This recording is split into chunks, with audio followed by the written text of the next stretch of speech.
Okay, you're ready. The Legislation Committee meeting will now come to order. Mr. Clerk, will you please call the roll?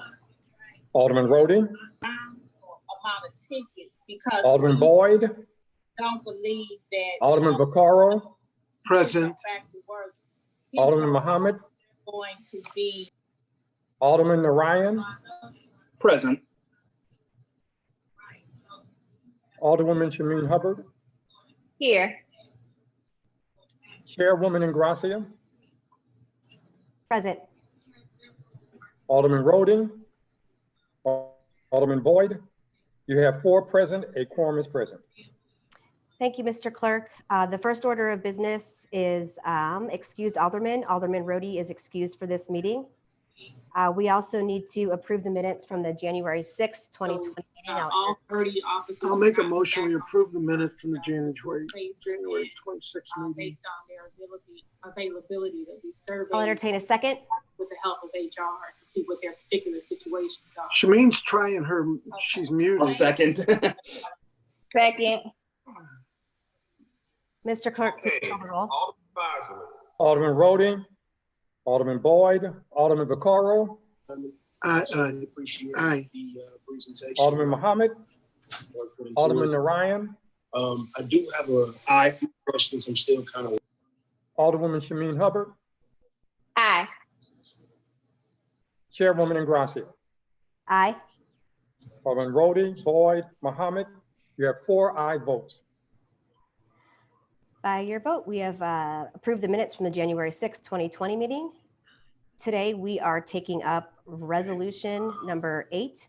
Alderwoman Green, feel free to take the floor. And Alderman Vaccaro, if you could just, especially while our speakers are talking, make sure you're muted because I can hear the Streets Committee hearing pretty easily in my audio. Okay, it shouldn't be because I did have myself muted, but I'll turn it down.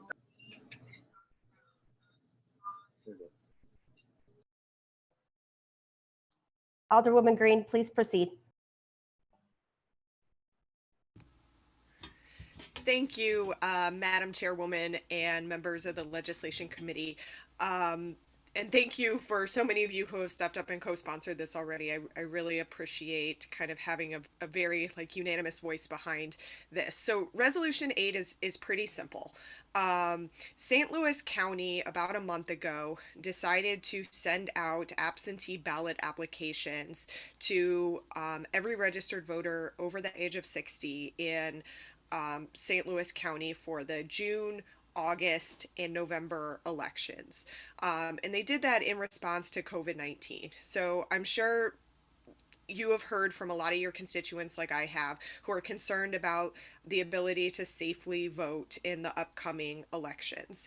And we want to make sure that we are not asking folks to have to decide between their health and their access to the ballot box. And so basically what Resolution 8 is doing is asking the Board of Election Commissioners at minimum to follow what the county did by sending out those absentee ballot applications to everybody over the age of 60, and at maximum to send it to every registered voter in the city of St. Louis, and provide with that a letter with documentation or a letter detailing the new law that passed just a little over a week ago that would that does allow for expanded absentee voting. So I have invited Denise Lieberman from the Voter Protection Coalition here to just give a couple of words about sort of what has been happening on the state level and how we have the local authority to send out absentee ballot applications. And I do want to make it clear, we are not sending ballots to anybody. We are just simply sending the paperwork so that people can request a ballot and do that in a more easy way. So I'll turn it over to Denise. Thank you so much, Alderwoman Green, and thank you to members of the committee. I'm pleased to be here today to testify in support of Resolution number 8. My name is Denise Lieberman. I'm the coordinator and general counsel of the Missouri Voter Protection Coalition. We are a nonpartisan statewide network of voter advocates that work to help ensure a free, fair, and accessible voting for Missouri voters. And I would suggest here, I mean, I'll only take a few minutes of your time and certainly happy to answer questions as well. Resolution number 8 is not only an important measure, but also, frankly, just a common sense measure to ensure that all voters in the city of St. Louis will be able to safely access a ballot in this critical election year. And this is a measure, as Alderwoman Green mentioned, that is not unprecedented. Not only is St. Louis County sending absentee ballot applications to all voters over 60. But we already do this in Missouri for categories of voters. So keep in mind, this is not a radical idea at all. Currently, anybody who is on the permanent absentee voter list, which you can get on by indicating that you believe you might face barriers to voting at the polls without providing any medical documentary evidence, those voters already statewide across the state of Missouri are mailed absentee ballot applications. In St. Louis County, as a response to COVID-19, is sending absentee ballot applications to all voters over 60 because they are in a high risk group. We also have seen around the country that this is something that many other states are doing. And without regard to the party affiliation of those in leadership. This is not a political party issue as much as some pundits might make it out to be. So we have seen, right, Democratic secretaries of state in places like Michigan send absentee ballot applications out to every voter. We've seen Republican secretaries of state send absentee ballot applications to every voter in places like Iowa, Georgia, Nebraska, West Virginia, right? And we already know that a number of other states like California already send these applications out as a matter of turn. And this simply provides a mechanism for people to access those applications that they might not otherwise have. It does not put a ballot in the hands of voters. It does not in any way impede the integrity of the elections. And it simply provides another mechanism for people to access an absentee ballot, which they can currently access either online or through their local board of election. This is particularly important in St. Louis, which is bearing the brunt of the fatalities and diagnoses of COVID-19, and which also includes particularly vulnerable populations who would dramatically benefit from being able to submit an absentee ballot application. In addition, this is also an issue that has been recognized by our own legislature in Missouri, which, as Alderman Green mentioned, last week passed legislation known as Senate Bill 631 that would do several things. First, it would allow anybody who has or is at risk of COVID-19 to cast an absentee ballot without a notary. And that includes any voter over the age of 65, people with heart disease, kidney diseases, liver conditions, people who have severe or moderate asthma, people who are on dialysis, and people who are immunocompromised. In addition, Senate Bill 631 also provides a mechanism to allow any voter in Missouri to vote by mail in 2020. Again, acknowledging that the ability to cast a ballot by mail is absolutely critical to ensuring that voters need not be put in the position of having to choose between their health, the safety of their loved ones, infecting others, and exercising their fundamental right to vote. You know, there have been some recent national surveys that have shown that 60% of voters across America believe that Americans should be able to vote absentee this year. And sending ballot applications is a very common sense and reasonable first start to ensure that people have access to those applications so that they can apply for an absentee ballot this year if they qualify. And I'll be happy to field any particular questions. Thank you so much, Denise. Really appreciate your time here today. Alderwoman Green, do you want to, I'm not sure if Mike Wolf joined yet, or if you want me to open it.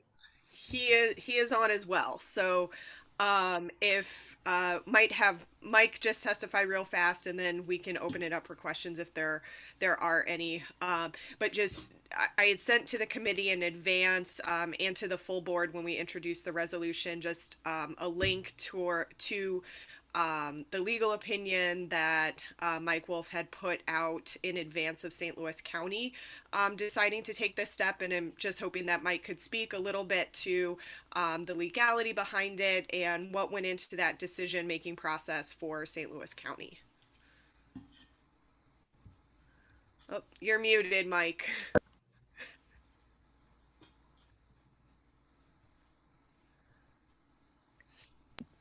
How about now? Okay, there we go. All right. We actually put the Board of Election Commissioners in St. Louis County actually got out a little bit ahead of us because they sent out absentee ballot applications to everybody over the age of 60 in the county, because that's one of the categories of people who are at risk for COVID-19. What we did was, and there were 80 lawyers that joined on this. We had about 80 of them in like 3 days to join on this opinion. It really focused right on the voting absentee due to illness, which is in the current statute. It has not been amended or touched by the legislation that Denise was just referring to. So it gives you as a reason to vote absentee, and it is a vote that can be done absentee without using a notary public. There are a couple of exceptions for using the notary, for not requiring a notary. One is if you're permanently disabled, that's one, and the other is voting due to illness. Now, under the plain language of the statute, it doesn't say that you yourself are ill. And what we did was to flesh this out was we got an opinion from Dr. Victoria Fraser, who's the chairman of internal medicine at Washington University, who said that the problem with this virus is that you can carry the virus, you can transmit the virus and still be asymptomatic. So that means that people who are in at-risk categories, diabetics, for example, there's a whole list that Denise was referring to that are in the proposed new statute that we don't know whether the governor is going to sign it or not, but it was being over age 65, being diabetic, having heart disease, some of those things that put you at risk.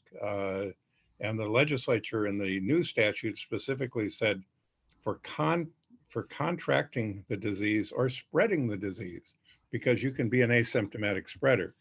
But going back to the current existing statute that St. Louis County was using, by the way, St. Charles County, after we put this opinion out, the director of elections in St. Louis County called me up and said, I came to the same conclusion you did, and I'm allowing people to vote absentee due to illness because of their concern about the COVID virus. So, and the plain wording of the statute does not require that you actually be ill or be symptomatic. It is due to illness. This is an illness. And staying away from the polls because this illness is out there, and it is, quite insidious, is a reason to vote, to be able to be permitted to vote absentee. In our statutory scheme, we don't require somebody to put in what exactly it is that they're going to do. If you vote absentee because you're going to be absent from the city, we don't ask you where you're going to be. You just put down that you're going to be absent.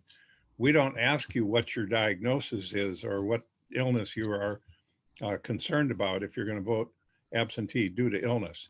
And so this is an acceptable, from a medical standpoint and from a legal standpoint, an acceptable reason to vote absentee. And it seems to me that if, and I think the county got it right, I think St. Charles County got it right. I know Boone County in all of the 114 counties, 115 counties, including the city of St. Louis, there's 3 or 4 of them that have boards of elections, as the city does.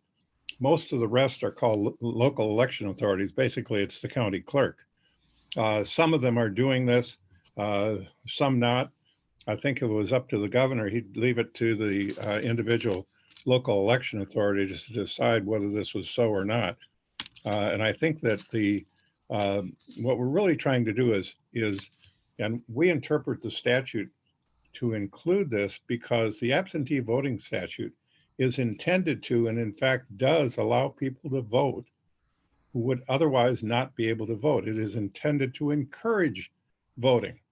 We shouldn't be interpreting this statute to discourage voting and to suppress people from voting. We should use it to expand the universe of people who can and will and should vote. So, and I agree completely with what Denise was saying about the other part of this discussion. So that's my brief remarks. Last, anyway, you said be brief. I am brief. Thank you. That's as brief as I can get. Denise it looks like Denise had a follow-up. Yeah, well, could I just add something real quick about the legality question here? Because I want to make clear that, and to reinforce your point that again, this is not a radical measure, this Resolution 8. All it's doing is sending applications to voters. It's not sending actual ballots to voters, and it's not making representations that everybody who gets a ballot is going to vote absentee or is entitled to vote absentee. They're getting an application. They then have the ability to complete that application if they wish to cast an absentee ballot.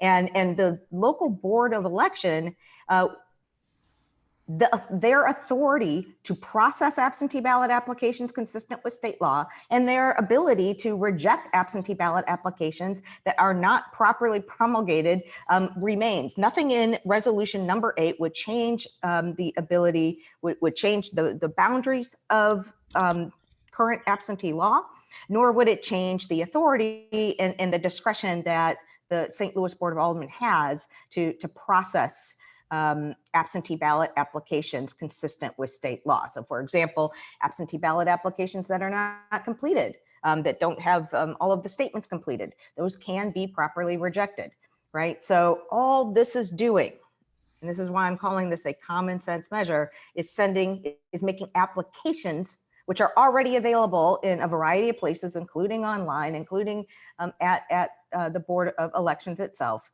It's simply providing another means for these applications to be available to particularly vulnerable voters that even our own legislature and of course the Centers for Disease Control have also identified as particularly vulnerable. And so I know that there's been some talk in the media about the potential legalities of sending absentee ballot applications out. And not only would this not change the jurisdiction of the Board of Elections in their authority over absentee ballot processing, but we already send absentee ballot applications out again to groups of Missouri voters, such as people who are on the permanent absentee list. So it's simply an expansion of the recognition that those voters should be facilitated in the process of getting absentee ballot applications. Great, thank you so much. Alderman Vaccaro, do you have any questions? No, excuse me.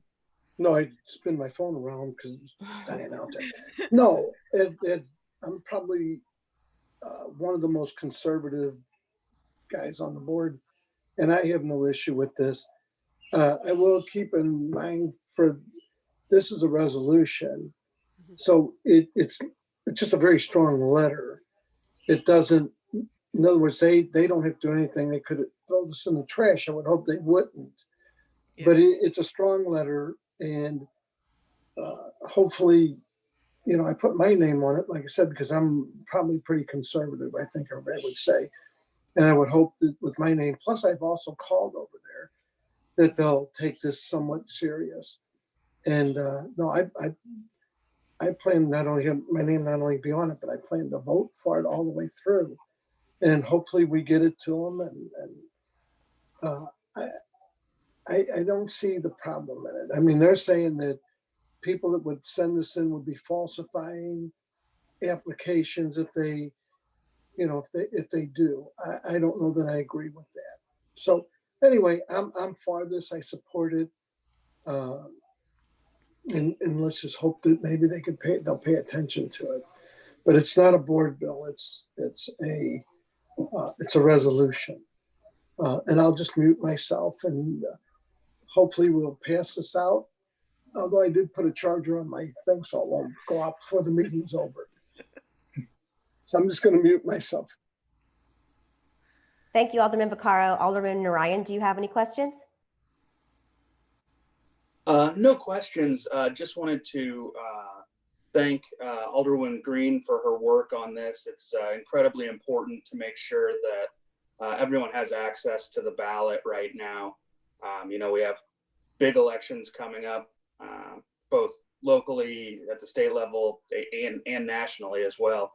And so this is really important work, and I'm happy to be able to sign on to it. Judge Wolf is on the side of something that's usually the right side to be on. And so I'm definitely glad to be on the same side as him on this one. And that's all I have. Thank you. One of my favorite former students, I should add. I don't believe, but thank you so much for having me. Thank you. All right. All right. Good luck to y'all. Thank you. Alderwoman Clark Hubbard? Yes, is Alderwoman Boyd on this committee? She's not. Oh, okay. I saw her pop up, and I want to make sure that I fell in my seniority with her. But I don't have any questions. I absolutely echo what Alderman Narayan said. Thank you so much, Alderwoman Green, for your work on this. Has there been any kind of pushback from the St. Louis Board of Elections or anything like that about this? No, and I'll be honest, there hasn't been a ton of communication. I asked them early on if we were looking at doing this when I heard rumblings that St. Louis County was, and the answer I got was no. And then after St. Louis County did it, I contacted them again and said, look, St. Louis County is doing this now. Are we planning on moving forward with it? And it was still no. And so then I sent a stronger letter to the entire Board of Election Commissioners and have not heard anything back from that letter. And so I said, well, let's get the entire board to send a message over to the Board of Election Commissioners that this is really important. We're hearing from our constituents' concerns. And folks are saying, well, why does St. Louis County get to do this and we don't, And so I think having the power of a resolution from the full board that says that we're in support of them doing this will hopefully give them the kind of the oomph that is needed to get this in place. Okay, thank you so much. And I would definitely be supporting this. Thank you.